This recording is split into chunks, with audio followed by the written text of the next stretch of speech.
Halo guys, ketemu lagi sama Bang Son di channel Sonora FM. Nah, kali ini kita bakal review film ya guys. Ini film agak lama sih, judulnya Castaway on the Moon. Tapi sebelum kita meluncur ke reviewnya, jangan lupa buat klik tombol subscribe dan loncengnya ya guys, biar nggak ketinggalan informasi-informasi menarik lainnya. Nah guys, film ini bercerita tentang seorang pria yang terdampar di sebuah pulau kecil. Dia adalah Kim, sudah 3 bulan hidup di pulau terpencil ini. Dia akan lari saat melihat orang lain, seperti manusia purba saja.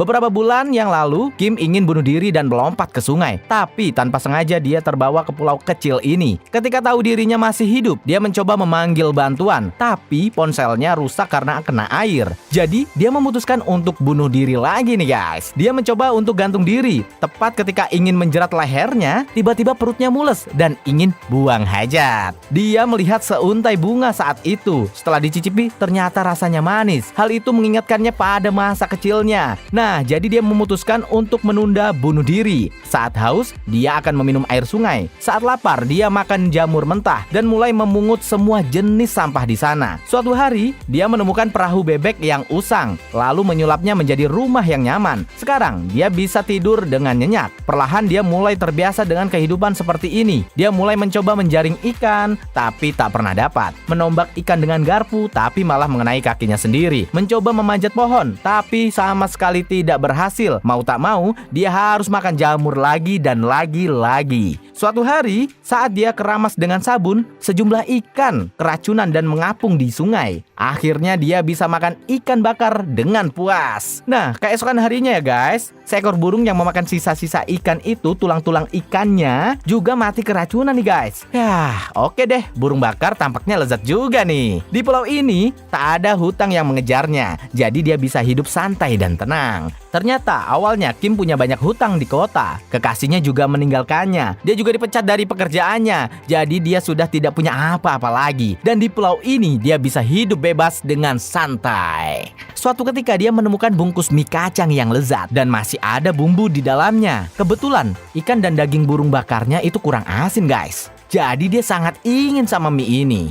Bahkan saking pengennya sampai ke bawah mimpi nih guys. Kini dia menjadi punya harapan baru, yaitu membuat mie sendiri. Dia memetik sejumlah tumbuhan, lalu mencari cara untuk membuat adonan. Tapi adonannya tak pernah menyatu, selalu merudul-merudul gitu guys.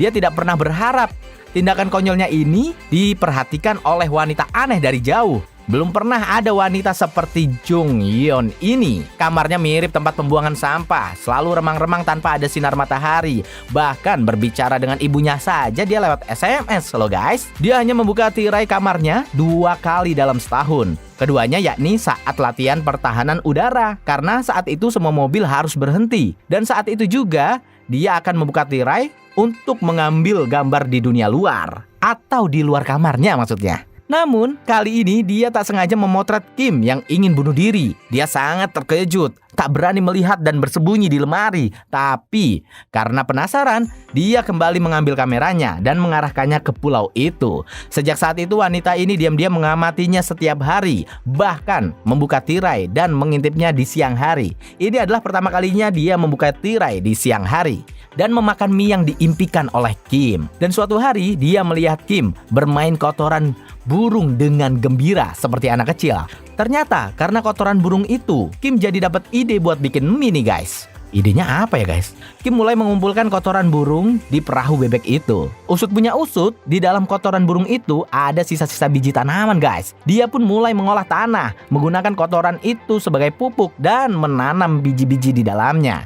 Dia juga membuat orang-orangan sawah di sana untuk membantunya berkebun, menakuti para hama. Jung Yeon memotret setiap aktivitas Kim dan menggantungnya di dinding. Baginya, pria ini sangat pemalu. Suka memanjat pohon, senang bermain kotoran, sering melakukan hal menjijikan, dan sangat terobsesi dengan mie. Jung Yeon penasaran dengan Kim yang misterius ini dan mulai menghubunginya dengan cara keluar malam-malam ke tepi sungai untuk melemparkan botol surat. Sudah 2 bulan berlalu tapi belum ada balasan dari Kim. Kehidupan Kim sudah mulai nyaman di sini. Kini dia sudah pandai memanjat pohon.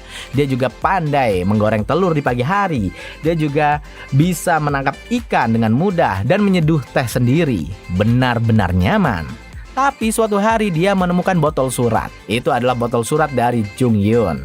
Kim lalu mengambil botol itu, membuka dan membacanya. Tertulis kata hello di dalamnya. Dia kaget dan bergegas memakai celananya. Dia menyadari ada seseorang yang mengawasinya. Dia lalu menulis jawaban di pasir. Jung Hyun sangat bahagia membacanya. Jadi dia melemparkan botol surat lagi. Pada saat ini, Kim menemukannya dengan cepat dan menulis jawaban lagi. Keduanya pun berkomunikasi dengan cara yang unik ini. Kim sangat sibuk dengan kebunnya setiap hari hanya untuk membuat mie. Jung Hyun pun berinisiatif mengirimkan mie kacang padanya. Kurir ini pun mengayuh perahu sambil terus mengomel karena harus mengirim pesanan ke pulau seberang yang kecil ini. Dia sempat berpikir, ini apakah prank atau tipuan ya? Melihat kedatangan kurir itu, Kim malah bersembunyi. Kurir yang masih bingung ini lalu meletakkan 3 mangkuk mie ke tanah.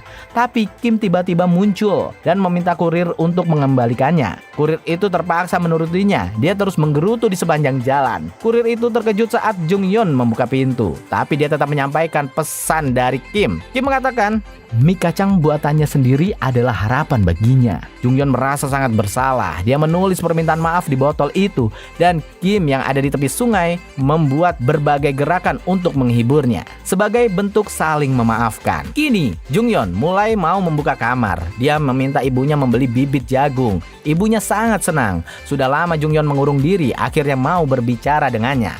Kebun milik Kim juga akhirnya mulai panen. Dia lalu membuat adonan dengan hati-hati dari jagung dan juga tanaman-tanaman berkualitas lainnya. Kemudian dia memotong adonan mie itu sendiri, memasaknya dengan bumbu bekas yang ia temukan dan menghiasinya dengan beberapa topping. Jadilah semangkuk mie kacang yang berasal dari kotoran burung itu. Nah, Kim menangis bahagia saat itu, guys. Jung Hyun juga ikut bahagia melihatnya. Saat ini kamar Jung Hyun penuh dengan tanaman jagung dan mulai disinari matahari. Ini adalah harapan baru. Kim menjadi penasaran siapa wanita yang berkomunikasi dengannya itu. Dia terus menunggu botol surat itu lagi, tapi tiba-tiba hujan badai datang, menghancurkan semua harapannya. Kebunnya hancur, rumahnya hanyut, kini dia tidak punya apa-apa lagi. Jung Hyun yang melihatnya terpuruk menjadi sangat sedih. Lebih sialnya lagi, sejumlah petugas juga menemui Kim saat itu. Kim lalu berusaha kabur, tidak mau dibawa ke kota, tapi dia tetap tertangkap. Jung Hyun merasa sedih melihatnya, sebab pria yang memberinya harapan tertangkap. Dia dipaksa pindah ke kota lagi, kota yang cukup familiar tapi asing baginya. Dia mulai berniat bunuh diri lagi. Jung Hyun tahu Kim akan melakukan itu, jadi dia berlari sekuat tenaga mencari Kim. Dengan berani dia berlari keluar di bawah matahari untuk pertama kalinya. Dia berlari sekuat tenaga, sebab dia tahu jika tak menemukannya, tak mungkin bisa bertemu lagi mereka ini. Bus yang dinaiki oleh Kim sudah pergi. Ketika dia hampir saja gagal mengejarnya dan putus asa, tiba-tiba alarm pertahanan udara berbunyi.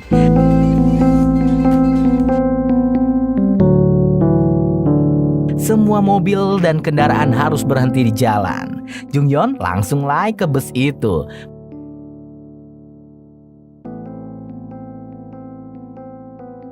Berjalan mendekati Kim dan langsung meraih tangannya. Keduanya pun menangis bahagia. Bahkan jika mereka tak saling mengenal, mereka tetap ingin saling memberi harapan. Sebab jika ada harapan tak terbatas di hidupmu, itu akan sangat berguna bagi dirimu.